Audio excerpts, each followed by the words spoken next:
हरिहंत सिद्ध सूर्य उपाध्याय साथ सर्व अर्थ के प्रकाशी उपकारी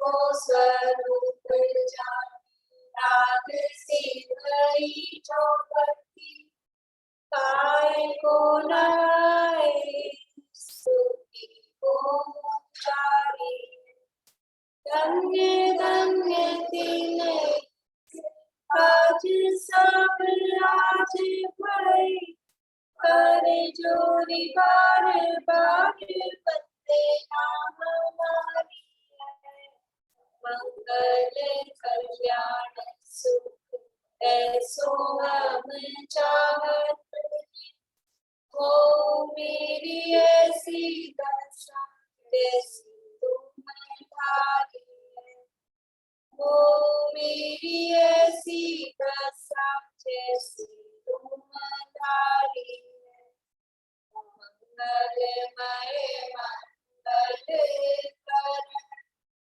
गीत राग वेदा नमो ताहि जाते अरहंतारि करि मंगल करि ग्रंथ करण होगा जाते मिले समाज सब आवे निज पदरा इस भव तरु का जानहु मिथ्या ताको करि करिए मोक्ष करिए मोक्ष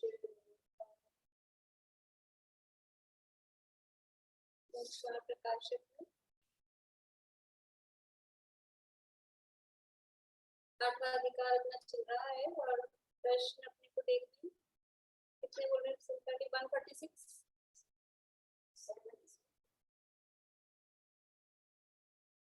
ये कंफ्यूज है इसको ध्यान है कहाँ तक के हुए थे पूर्णिमा जी आपको ध्यान है 144 से लेना मेरे ख्याल से तो हाँ मुझे भी ऐसे ही लग रहा है 44 से लेना आपको ध्यान है प्रमिता जी 144 जिनमें रागादि का निमित्त हो ऐसा ये ऊपर से वो चल रहा था शंकरादि का वर्णन किया वर्तमान युग में तो यहाँ शिष्य का ये प्रश्न था कि जिनमें रागादि का निमित्त हो ऐसा कथन ही नहीं करना चाहिए पेज नंबर है 289 है आप बता रहे हैं पूर्णिमा हाँ बताओ सरागी जीवों का मन केवल वैराग्य कथन में नहीं लगता इसलिए जिस प्रकार बालक को बतासे के आश्रय से औषधि देते हैं उसी प्रकार सरागी को भोगादि कथन के आश्रय से धर्म में रुचि कराते हैं इसलिए उसको ऐसा कथन करना अनिवार्य है ठीक है क्योंकि सरागी जीवों का मन अकेला वैराग्य कथन में नहीं लगता क्या विरागी पुरुषों को प्रथमान योग के ग्रंथों का अभ्यास करना योग्य है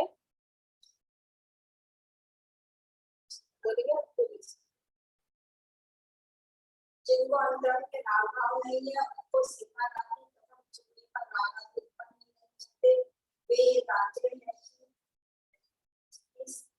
वे ये जानते हैं कि ना किसी प्रकार धर्म करने की पद्धति है इसलिए वे तो प्रथमान योग के ग्रंथों को भी डराते बनाने के लिए अभ्यास करते हैं मैं रिपीट कर देती हूँ आप लोगों को आवाज उठाई नहीं होगी अच्छे से आगे आवाज नहीं आएगी यानी ये जो इसके नीचे वाला पैराग्राफ था कि जिनके अंतरंग में राग भाव नहीं है विदागी पुरुष के अंतरंग में राग भाव नहीं है तो वो यदि श्रृंगार आदि का कथन सुनेंगे तो भी उनको राग भाव उत्पन्न नहीं होगा इसलिए वो तो अपना वैराग्य पोषण के लिए ही उनको भी ये वर्तमान योग का अभ्यास करना योग्य है। जिनको श्रृंगार आदि का कथन सुनने पर रागादि हो जाते हैं, क्या ऐसे जीवों को वर्तमान योग का कथन सुनना योग्य है? पहले तो पूछा था विरागियों के लिए, अब जो तो रागी है, जिनको राग हो ही जाएगा, फिर उनको सुनना योग्य है कि नहीं? बोले विनीता। ऐसा नहीं है, और जहां तहां धर्म का पोषण करते हैं, ऐसे जैन पुराण आदि में प्रसंग व श्रृंगार आदि का कथन किया है। उसे सुनकर भी जो पुरुष रागी हुआ, जो बहुत रागी हुआ, वह अन्यत्र वहां विरागी होगा। वह तो पुराण सुनना छोड़कर अन्य कार्य भी ऐसे ही करेगा जहां बहुत राग आदि हो। इसलिए उसको भी पुराण सुनने से थोड़ी बहुत धर्म विधि हो तो हो, अन्य कार्यों में तो यह कार्य भला ही है, अन्य कार्य से तो ये कार्य भला ही है। बढ़िया। जिनको जो रागी है और फिर उनको श्रृंगार आदि का वर्णन सुनने पर राग होगा, तो भी वो तो जहाँ भी जाएगा वो रागी है, तो उसको रागी होना है। तो यहाँ तो थोड़े चांसेस हैं, क्योंकि बीच बीच में जैसे तैसे करके भी वैराग्य का पोषण किया जाता है, इसलिए ये उसको भी ये सुनना भला ही है। वर्तमान योग में अन्य जीवों की कहानियां हैं, उनसे अपना क्या प्रयोजन सकता है?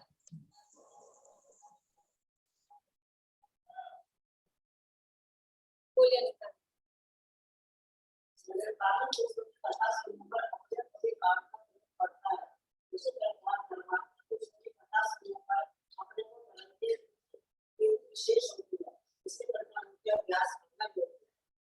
जिसको जिससे प्रेम होता है, जिसको जिसकी रुचि होती है, वो उसकी कथा सुनता है, तो उसमें रस और बढ़ता है, जिसका रस होता है।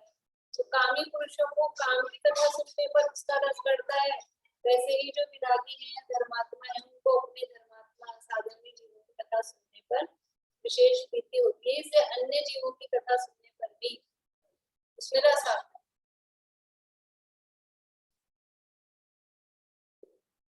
एक और लेंगे, भक्ति करने, चलिए ये पूरा हो गया ना, करना नहीं होता, फिर कर लो।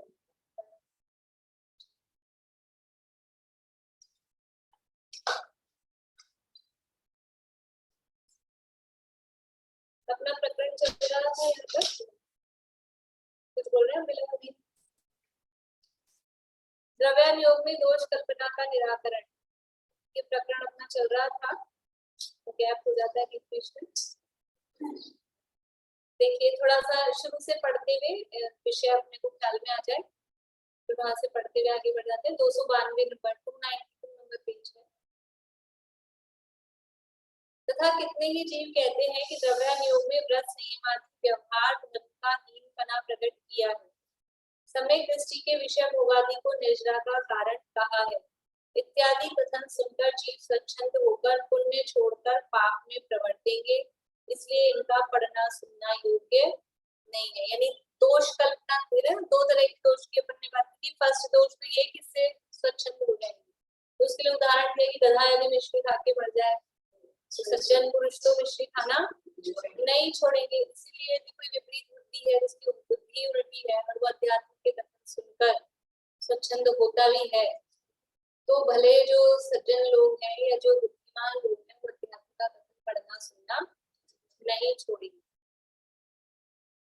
तथा ये वैराग छोड़ देते हैं, आगे वाला। तथा यदि झूठे दोष की कल्पना करके अध्यात्म शास्त्रों को पढ़ने सुनने का निषेध करे, तो मोक्ष मार्ग का मूल उद्देश्य तो वही है।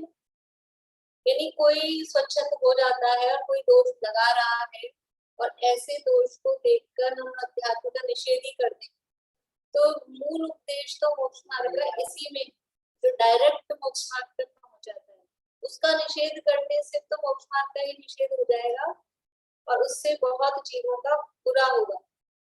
उदाहरण दिया है कि जैसे मेघ वर्षा होने पर बहुत से जीवों का कल्याण होता है और किसी को उल्टा नुकसान हो, तो उसकी मुख्यता करके मेघ का तो निषेध नहीं करना। उसी प्रकार सभा में अध्यात्म उद्देश्य होने पर बहुत से जीवों को मोक्ष मार्ग की प्राप्ति होती है, परंतु कोई उल्टा पाप में प्रवर्ते तो उसकी मुख्यता करके अध्यात्म शास्त्र का तो निषेध नहीं करना, क्योंकि अध्यात्म शास्त्रों से जीवों का तो भला होता है। हाँ मतलब ये जो इसी की 2 लाइन है ना, मूल उपदेश तो वहां है, वहां से क्या अर्थ लेना इधर? द्रव्यान योग में अध्यात्म शास्त्र, ये 2 लाइन पूरी एक बार समझाओगी क्या? समझ में नहीं आई, मैंने आज पढ़ी थी तो। तथा यदि झूठे दोष की कल्पना करके अध्यात्म शास्त्रों को पढ़ने सुनने का निषेध करें तो मोक्ष मार्ग का मूल उपदेश तो वहां है मतलब अध्यात्म शास्त्र में, द्रव्यान योग में मोक्ष मार्ग का डायरेक्ट उपदेश भेद विज्ञान का, रत्नत्रय का, सात तत्व, पदार्थ, छह द्रव्य, ये जो उपदेश है कौन से योग में? तो द्रव्यान योग में। अब कोई व्यक्ति द्रव्यान योग का उपदेश सुन के स्वच्छंद हो गया, क्योंकि कहा था भोग को भी निर्जला का कारण कहा है, वृक्ष संयम आदि का हीनपना प्रकट किया है, ऐसा सुन के वो स्वच्छंद हो जाए। अब एक व्यक्ति स्वच्छंद हो गया तो अब किसी को पढ़ना ही नहीं चाहिए, ऐसा यदि हम नियम निकाल दें तो वो जो असली बात है, भेद विज्ञान की बात है, वो भी तो वही है, फिर उससे वंचित रह जाएंगे। इसलिए कहा कि यदि झूठे दोष की कल्पना करके, और वो भी स्वच्छंद कौन हुआ है कि जो था ही विपरीत बुद्धि, जो अभिप्राय उल्टा पकड़ता था, वो हुआ है स्वच्छंद। जो समझदार व्यक्ति होता है वो स्वच्छंद नहीं होता है, वरना स्वच्छंद होने, ये तो हर बात में स्वच्छंद होने का तो मतलब क्या कह सकते हैं, घर में हम एक बात कोई बात किसी को कहें, बच्चों को, हाँ वो उसका दूसरा अर्थ निकालते हैं, दूसरा अर्थ निकाल लेते हैं, इसलिए वो तो अर्थ निकालने पे है। अब जो विपरीत बुद्धि होगा वो उल्टा ही अर्थ निकालेगा। कुछ भी बात आप कहो किसी भी संबंध में, बच्चों को, बड़ों को, मतलब जो भी हो, जो उल्टा आदमी होगा तो उल्टा ही अर्थ निकालेगा। तो यहाँ पर ये जो स्वच्छंद हो रहा है, ये उल्टा आदमी है, उल्टा अर्थ निकाल रहा है, वास्तव में तो उसका अर्थ ऐसा है नहीं। क्या रखें अलमारी। तो मोक्ष मार्ग का मूल उद्देश्य तो अध्यात्म में ही, आवाज देना। योग में ही, इसलिए यदि उसका निषेध करने से तो मोक्ष मार्ग का निषेध होता है। ठीक है ममता अभी? हाँ ठीक है। ठीक, ये ऊपर रखे ना, ये चलो ठीक।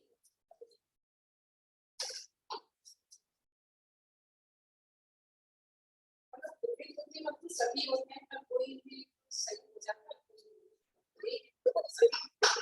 मिथ्या दृष्टि में भी कुछ लोग ऐसे होते हैं, गलत अर्थ ग्रहण करते हैं, उल्टा अर्थ ग्रहण करते हैं। जैसे कि अभी जैसे आप ही बताए थे ना एक बहुत टाइम पहले कि वो मूवी आई OMG, अब उसमें उसने दिखाया कि गुल्लकों में बहुत पैसा जा रहा है और उससे क्या हो रहा है, क्या नहीं हो रहा है।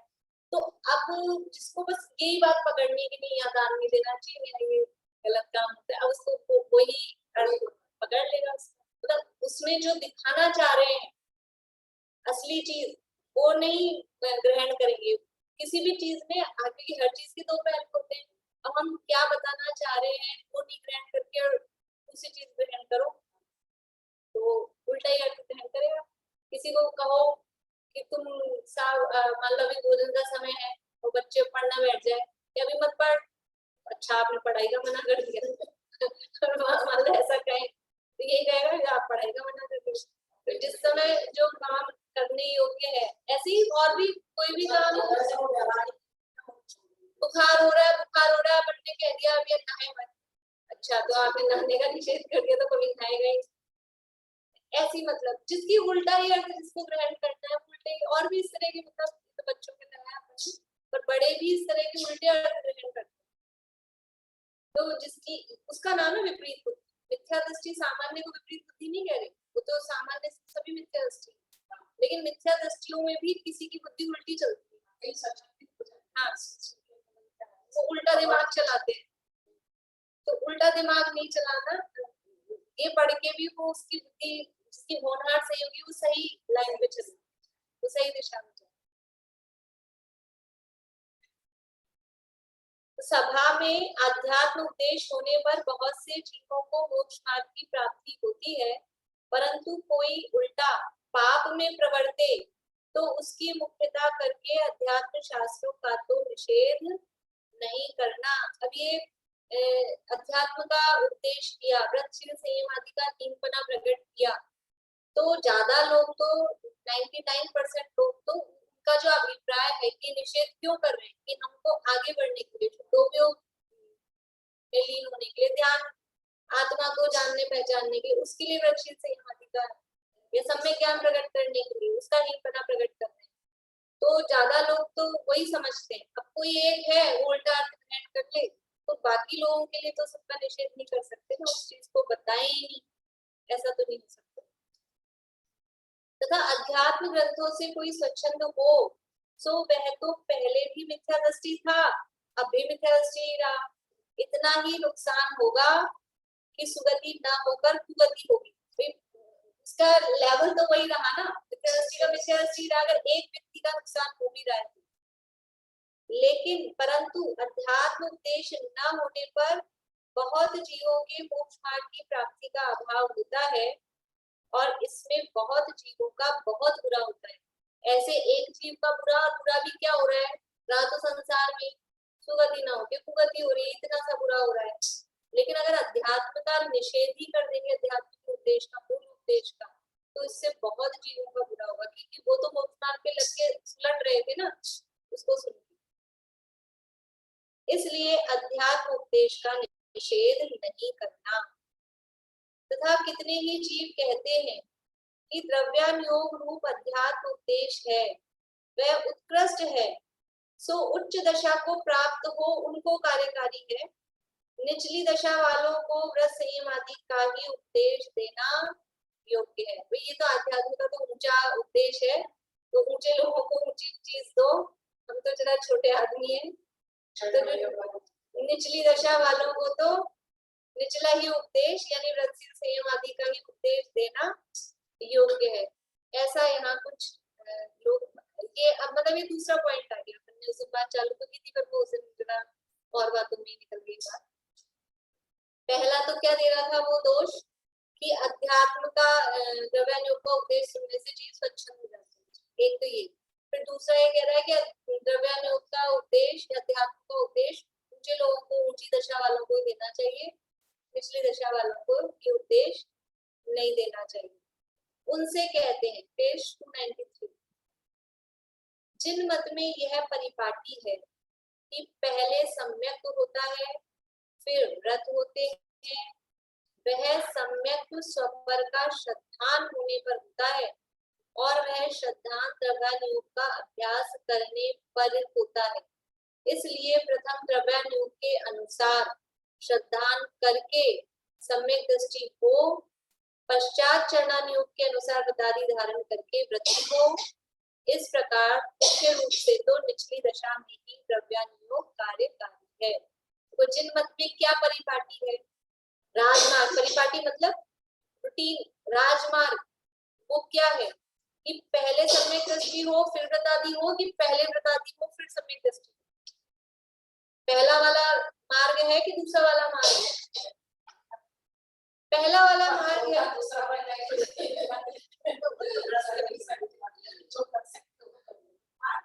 मार्ग तो पहला है कि पहले सम्यक दृष्टि हो फिर व्रतादि का ग्रहण होगा, कि सम्यक दृष्टि होना यानी चतुर्थ गुणस्थान, व्रतादि का ग्रहण होना पंचम छठा सातवां गुणस्थान, वो पत्नी।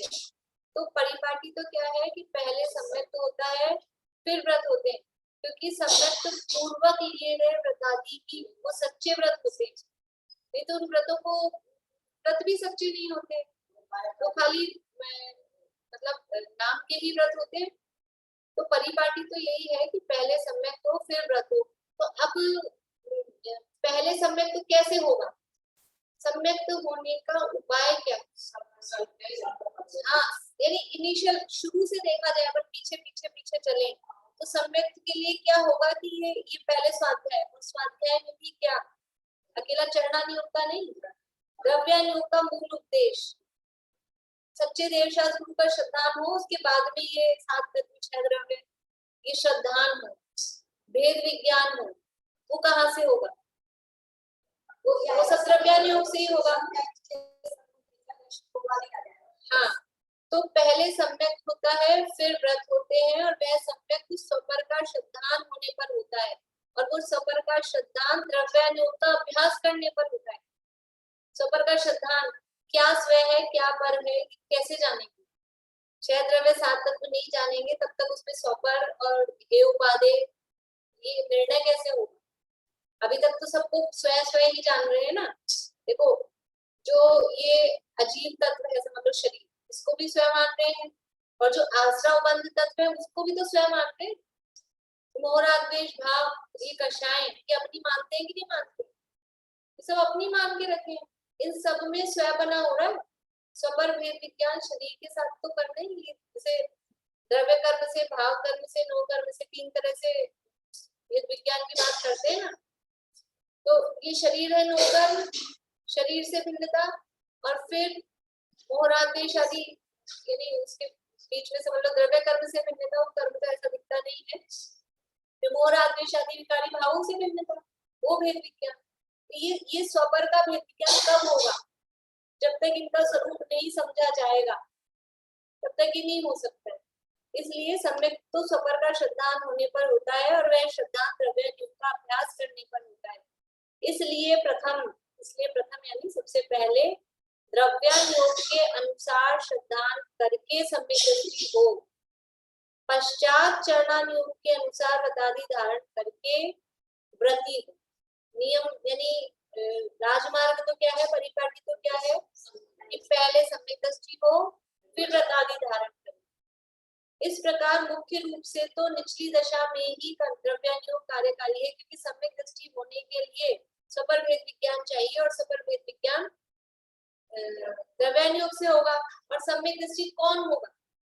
मिथ्या दृष्टि सम्यक दृष्टि होगा कि सम्यक दृष्टि सम्यक दृष्टि होगा? मिथ्या दृष्टि निचली दशा वाला है कि ऊंची दशा वाला? तो निचली दशा वाला ही। इसलिए निचली दशा में ही द्रव्यानुयोग कार्यकारी है, इसका अभ्यास कार्यकारी है कि सम्यक को प्राप्त करना है। और सम्यक की प्राप्ति का सीधा उपदेश द्रव्यानुयोग में अध्यात्म शास्त्रों में होता है। इसलिए प्रथम द्रव्यानुयोग के अनुसार श्रद्धान करके सम्यक दृष्टि हो, पश्चात चरणानुयोग के अनुसार व्रतादि धारण करके व्रति। इस प्रकार मुख्य रूप से तो निचली दशा में ही द्रव्यानुयोग कार्यकारी है।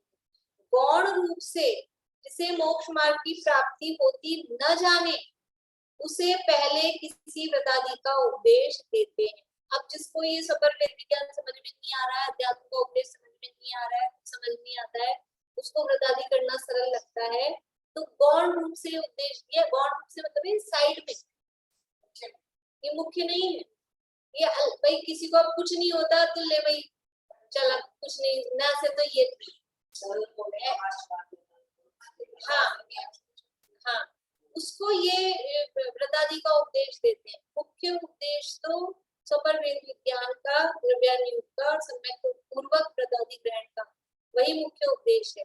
लेकिन जिससे वो नहीं होता है, उसको मोक्ष मार्ग की प्राप्ति नहीं हो रही है, तो भाई ठीक है इस रूप में धर्म में लग जाए, तो उसको गौण रूप से जैसे मोक्ष मार्ग की प्राप्ति होती न जाने उसे पहले किसी व्रतादि का उपदेश देते हैं। इसलिए ऊंची दशा वालों को अध्यात्म अभ्यास योग्य है ऐसा जानकर निचली दशा वालों को वहां से परांगमुख होना योग्य नहीं है। यानी वो नीची दशा वाला ऊंची दशा में पहुंचेगा कैसे? देखो जब तक खाली व्रतादि का ही अभ्यास करता रहेगा, मान लो निचली दशा में है व्रतादि का अभ्यास, तो व्रतादि का अभ्यास ही करता रहेगा तो दशा कौन सी रहेगी, लेवल कौन सा रहेगा? अगर अध्यात्म का उपदेश नहीं मिलेगा तो उसकी क्लास बढ़ेगी कैसे, क्लास चढ़ेगी कैसे? उसकी क्लास मतलब गुणस्थान। तो वो जब तक व्रतादि का उपदेश दिया है निचली दशा वाला, इसको व्रतादि का उपदेश हो बेचारा व्रतपाल के संतुष्ट हो गया, तो गुणस्थान तो पूरा वही रहा उसका। गुणस्थान बढ़ना, उसकी ऊंची दशा वो कब होगी? वो तो इसी से होगी ना, तभी होगी। इसलिए निचली दशा वालों को ये सोच के ये तो अध्यात्म का उपदेश है, ऊंची बातें अपनी समझ में नहीं आती, ऐसा नहीं होता है।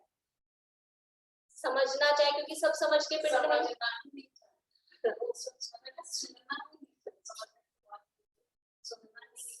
सब ज्ञानवान है, तो वो क्यों नहीं होगा, समझ में क्यों नहीं आएगा? समझे, समझना चाहे, समझने की कोशिश करे तो सब समझ में आ सकता है। ऐसा कुछ भी विषय नहीं है जो समझ में नहीं आए।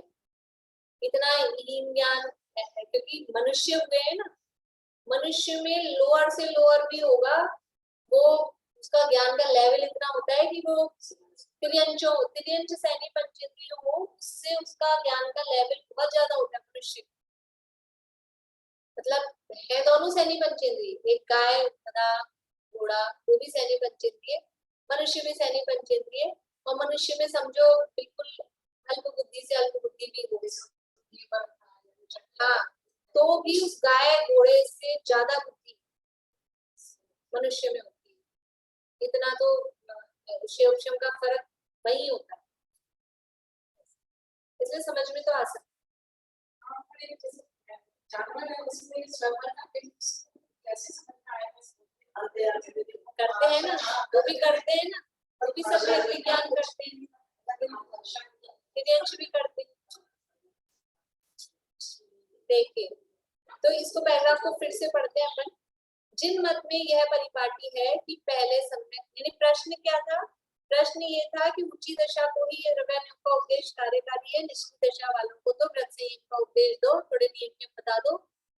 जैसे ऐसा लगता है ना, बच्चे हैं, बच्चों को क्या, तो बच्चों को नियम बॉक्स रखा है, कल क्या करना है, कल आपका क्या नियम है, वो बच्चों को बता दें। और बस बच्चों को ये, अपन को ऐसा लगता है कि बच्चों को ये बताना 6 द्रव्य 7 तत्व भेद विज्ञान की बात, ये बच्चों को कैसे बताएंगे, लेकिन देखो पढ़ा दी ना, बाल गोद में रख दी, और जीव अजीव का पाठ बच्चे पढ़ लेते हैं ना, समझते हैं ना, उनसे पूछो आदि जीव है कि अजीब, तो भेद विज्ञान, उसका शरीर अलग है और उसकी आत्मा अलग है, भले ही अभी रटा है लेकिन आया है ना। अपन किसी को भी क्या बोलते हैं, अंडर एस्टिमेट क्यों करते हैं, अंडर एस्टिमेट करके इसको समझ में नहीं आएगा, इसको क्या समझाना है, कि समझ में नहीं आएगा। हाँ, इसलिए ये उचली दशा निचली दशा का क्राइटेरिया क्या है, किसको ऊंची दशा गए, किसको नीची दशा गए। उनसे कहते हैं कि जिन मत में यह परिपाटी है कि पहले सम्यक होता है फिर व्रत होते हैं, वह सम्यक स्वपर का श्रद्धान होने पर होता है, और वह श्रद्धान द्रव्यानुयोग का अभ्यास करने पर होता है। इसलिए प्रथम द्रव्यानुयोग के अनुसार श्रद्धान करके सम्यक दृष्टि हो, पश्चात चरणानुयोग के अनुसार व्रतादि धारण करके व्रति हो। इस प्रकार मुख्य रूप से तो निचली दशा में ही द्रव्यानुयोग कार्यकारी है, मतलब निचली दशा में ही कार्यकारी है मुख्य रूप से।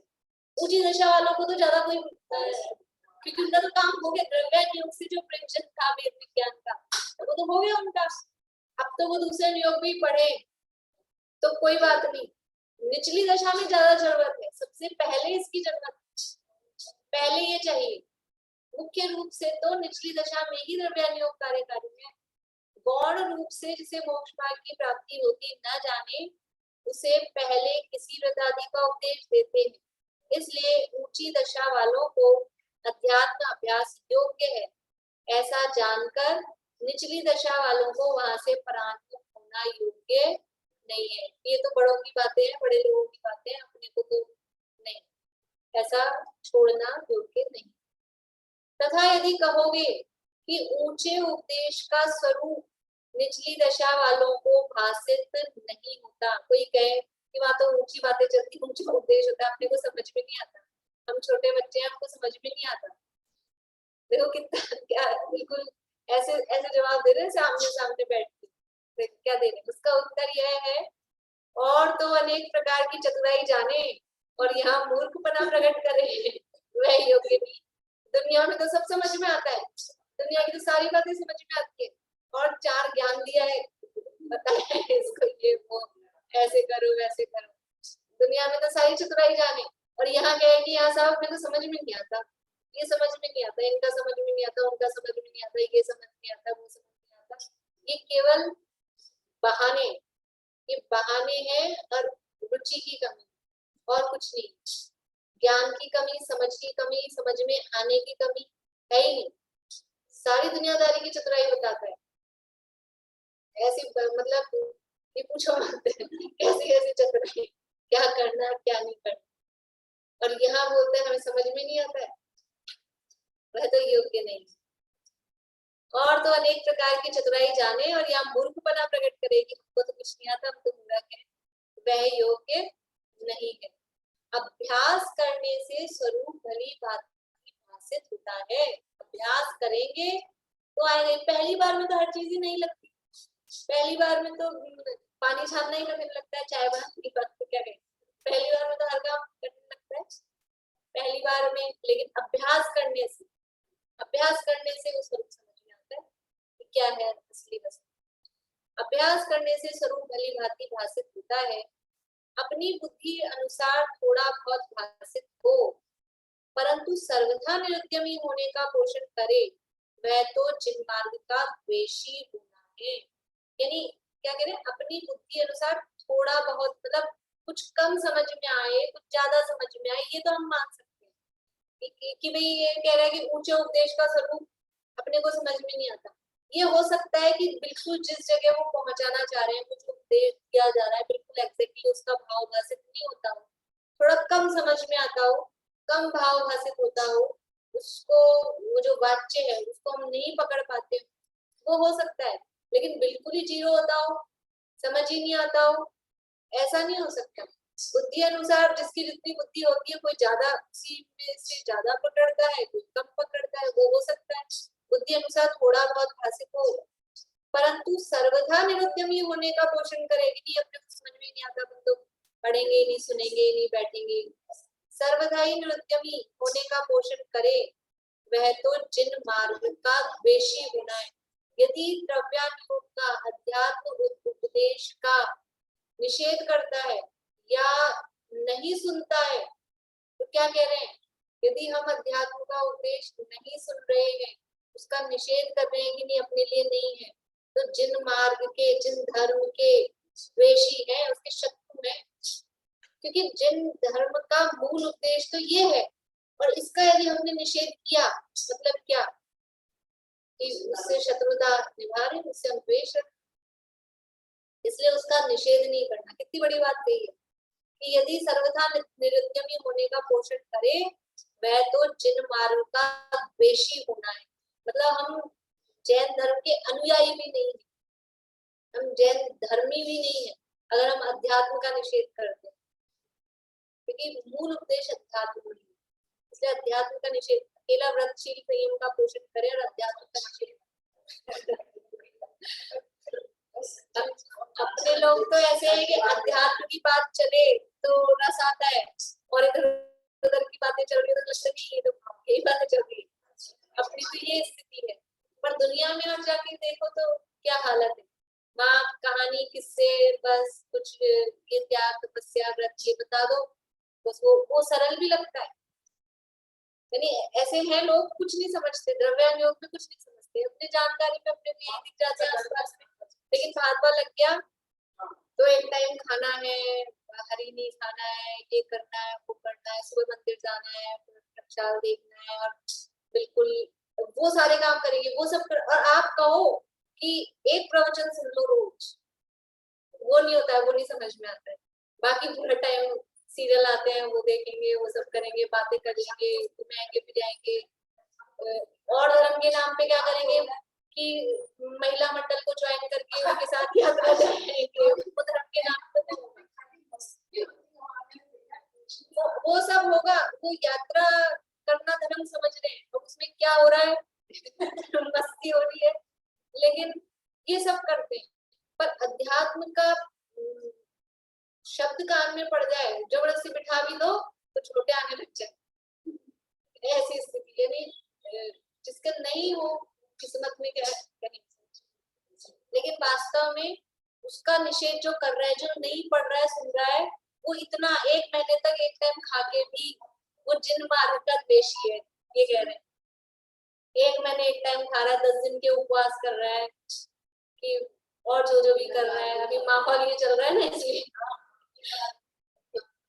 ये भी करके भी अगर अध्यात्म का उपदेश नहीं सुहाता है। आप देखो अभी होंगे 10 लक्षण में कोई ना कोई 10 उपवास करेगा, कुछ इधर होता रहता है लालकोटी के में, तो विनतियां होती है, तो अपने वाले भजन गाओ ना, अपने वाले मतलब धाधु वाले नहीं, कुछ तत्व वाले, तो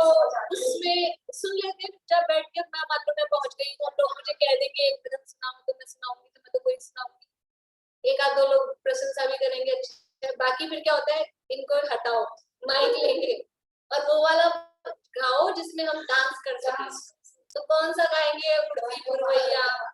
अब उसमें कुछ नहीं, उसमें कुछ नहीं है। उड़ती पुरवैया फिर एक एक नाम लेंगे, नाम भी पूरे याद नहीं होते, सब बोल देते हैं। लेकिन ये 10 व्रत कर रहे हैं, उपवास कर रहे हैं, सब हो रहा है। वो क्या है? अब लग रहा है हम तो इतना धर्म, हम तो मंदिर में ही बैठे हैं। और यहाँ क्या कह रहे हैं? जिन मारू का द्वेषी हो गया, जिन मारू का द्वेषी। तथा यदि कहोगे कि यह काल निकृष्ट है, इसलिए उत्कृष्ट अध्यात्म उपदेश की मुख्यता नहीं करना। ये काल ही खोटा है। अपन भी क्या बोलते हैं? क्या करें, जमाना ही ऐसा है कि काल ही निकृष्ट है। दादी समझ में आ रहा है आपको?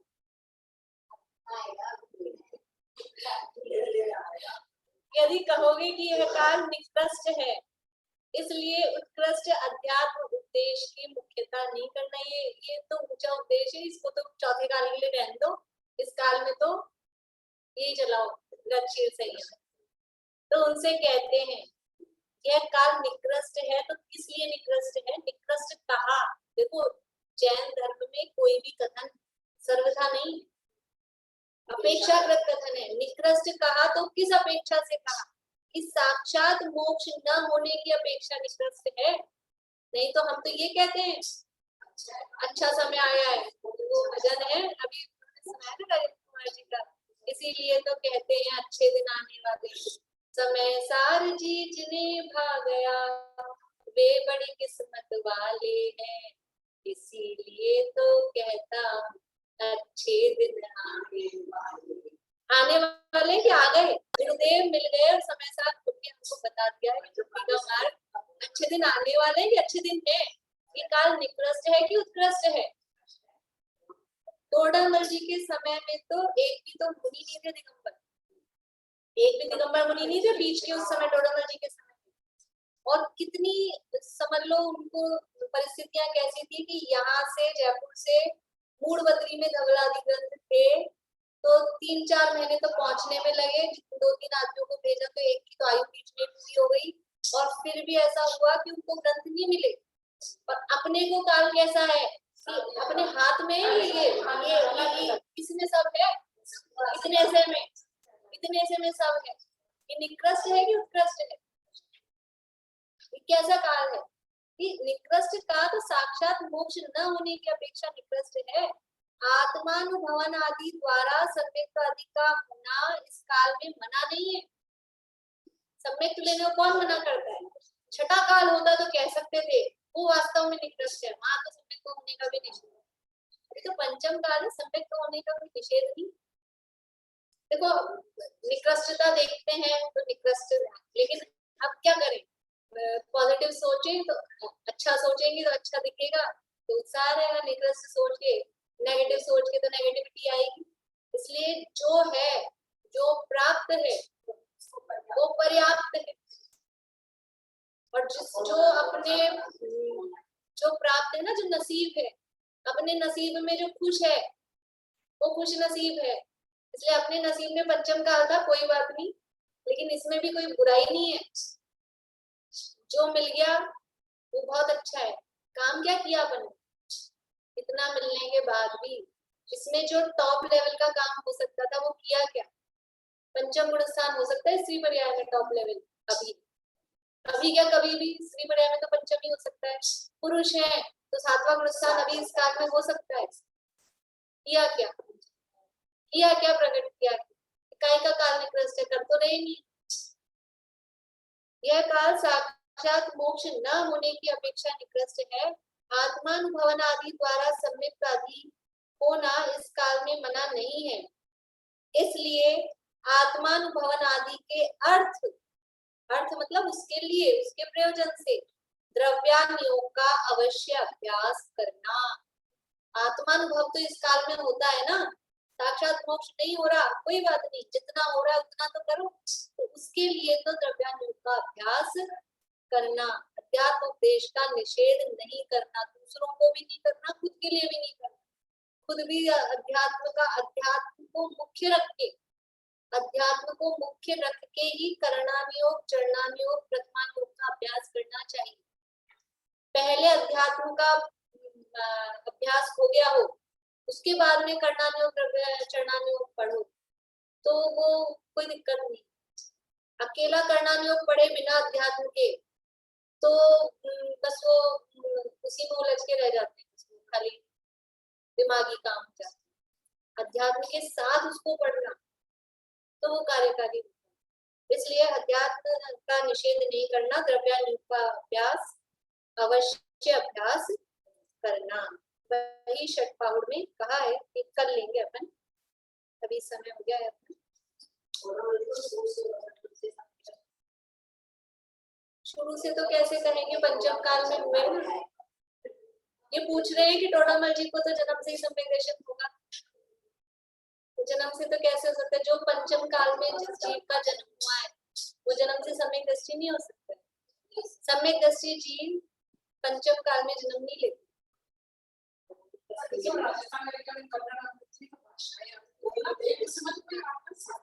विचक्षण, बुद्धि विचक्षण, बुद्धि कुछ जो था ज्ञान का श्लोक। देखो ये बुद्धि की विचक्षणता भी कैसे होती है कि कोई श्रुत की आराधना पूर्व भाव में की होगी। अभी तो क्या अभी हुए तो अभी तो इनका पूर्व वगैरह अपने को मालूम नहीं है, लेकिन जैसे कुंद आचार्य पिछले भाव में ग्वाला थे लेकिन वो श्रुत की आराधना की शास्त्रदान दिया, उसके फल में कुंदाचार्य को कितना ज्ञान प्रकट हुआ। उनको अंश का ज्ञान था कुंदाचार्य। तो ऐसे ही टोडामल जी साहब जो हुए होंगे पिछले भाव में कुछ ना कुछ इस तरह की शुद्ध की आराधना की होगी निश्चित रूप से, पर यह है कि कुछ विराधना भी साथ में की होगी कि पंचम काल में तो दोनों ही चीज यानी आराधना की होगी और आराधना के साथ में कुछ ना कुछ। अब वो एक क्षण का भी परिणाम मान लो विराधना का हुआ तो एक क्षण के फल में वो तो लंबा चलता है ना, तो जैसा भी हो उसको अपन समझ सकते हैं। हाँ दीदी आपका तो अभ्यास अच्छा है। एक जगह उलझ गई थी मैं कि जैसे उदय उच्चिति है ना, तो कुछ उदय उच्चित तो समझ में आई कि चौथे गुण स्थान में अपरमत संयत में देवायु देवगति देवगति अनुपूर्वति तो उच्चिति हो ही जाएगी क्योंकि पंचम गुण स्थान देवगति में है नहीं। लेकिन उसमें असंयत में अयस कीर्ति की उच्चिति बताई उदय उच्चिति, तो क्या सम्यक दृष्टि को अपयस कीर्ति का उदय नहीं होता? चौथे गुण स्थान में बताई ना। हाँ जी, तो चौथे गुण स्थान तक तो है, पंचम में नहीं, पांचवें वाला का यश कीर्ति का उदय नहीं वही तो कह रही, क्या सम्यक दृष्टि को यश कीर्ति का उदय रहता है? यश कीर्ति का ही सम्यक दृष्टि मत बोलिए आप, फिर पंचम वाला बोलिए श्रावक। सम्यक दृष्टि को तो होगा, चौथे में उदय विच्छित्ति कही है ना, चौथे तक अयश कीर्ति का उदय चल सकता है। इसीलिए ये जीव विपाकी है। यश अयश बाहर में नाम हो रहा है कि नहीं हो रहा है उससे नहीं है, जीव कैसा फील करता है। पंचम गुण स्थान वर्ती जीव कोई भी अपने आप में अपयश फील नहीं करता। पंचम गुण स्थान में अपयश कीर्ति का उदय नहीं होता, यश कीर्ति का ही उदय। नहीं वो तो ठीक है, क्या सम्यक दृष्टि कह दो, पंचम गुण स्थान वाला सम्यक दृष्टि तो होगा ही, तो उसको अपयश कीर्ति का उदय नहीं होता, ये कहना चाहिए। पंचम गुण स्थान वाले सम्यक दृष्टि और चौथे गुण स्थान वाले सम्यक दृष्टि में फर्क है ना। चौथे गुण स्थान तक अपयश कीर्ति का उदय है, अच्छा जी, पंचम में नहीं। तो उच्चिति तो अगले गुण स्थान के नाम से मानी जाती है, चौथे में उदय उच्चिति बताइए। चौथे में उदय विच्छित्ति है, इसका मतलब है कि चौथे तक उदय है, पांचवें में उसका उदय नहीं है। जहां पर विच्छित्ति कही है वहां तक वो है, चाहे बंध विच्छित्ति हो चाहे उदय विच्छित्ति हो। हाँ ठीक है, तो जहां तक उदय विच्छित्ति कही चौथे में कही है तो चौथे तक उदय है, चौथे के आगे पांचवें में उसका उदय नहीं आएगा। तो मैं यही तो कहना चाहिए कि इसका मतलब उसको अपयश कीर्ति का उदय नहीं है पांचवें में, यही बात पांचवें में नहीं है, पांचवें में नहीं है, कंज भी होगा तो भी अपयश कीर्ति का उदय नहीं। अच्छा मतलब इतना यश कीर्ति लेता ही है, वो आई जाती है ठीक है। इससे ये समझना है यश कीर्ति बाहर में नाम होने का नाम यश कीर्ति नहीं। अच्छा अच्छा, अपयश फील नहीं करता। अच्छा अच्छा, अपने अंदर नहीं करता, जीव विपाकी प्रकृति। अच्छा आप समझ में आ गई, दो बार होने से कि अंदर से फील नहीं करता अपयश कीर्ति। बाहर में नाम होना वो तो स्थूल कथन है, ठीक है, फील नहीं करता। ठीक है, बस यही अटकी थी आज सवेरे इसलिए पूछा। चलिए जितवारे स्थिति करते हैं।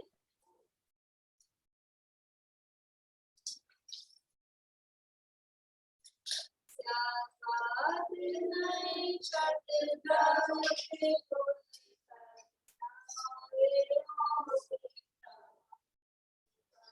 जड़ कर चेतन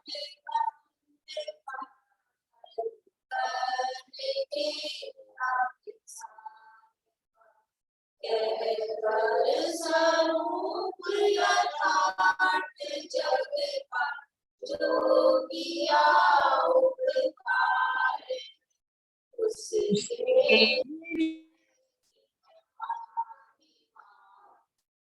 वंदना शक्तिमान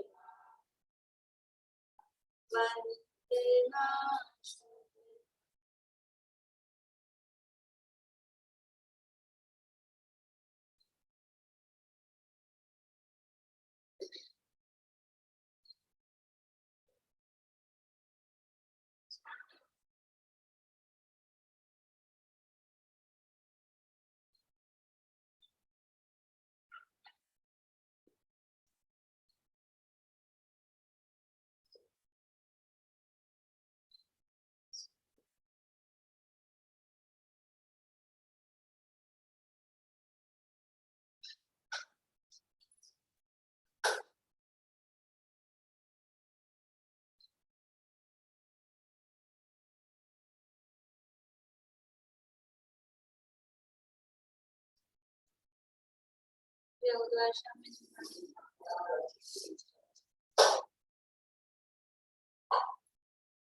सबसे यही लगे कि विकास हमारे अच्छा लगा ये तो बहुत विकास आपने लेकिन उसका बहुत ऊपर लेकिन मुश्किल है तो आप बहुत मंदिर